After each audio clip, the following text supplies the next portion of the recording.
السلام عليكم يا حبايبي، معاكم بيت غدوة.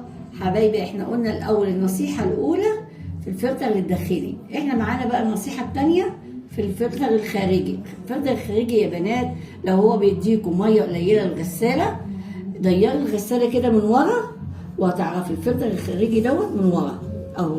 تروحي فاتحاه كده في منتهى السهولة من ورا وتروحي تنضفيه. بصوا يا بنات اهو كده هو كان مليان فلازم يتنضف اهو.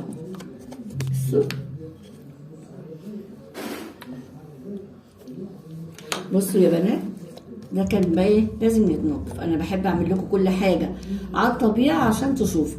ده الغساله وده ده الفلتر ده اللي من ورا اهو يا بنات. بصوا يا بنات احنا فضينا الميه اللي فيه، وده عشان انا بستعمله باستمرار، بنضفه باستمرار.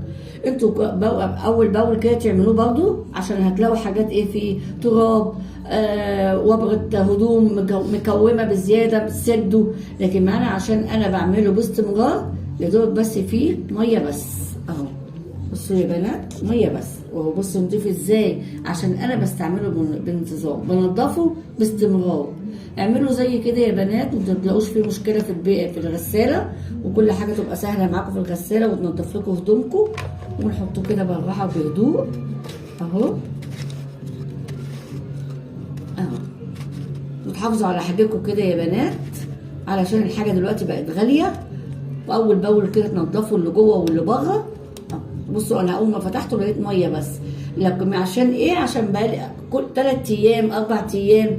انتوا برضه اعملوا كده زي يا بنات علشان ما تلاقوش بعد كده في ايه زلط وطول.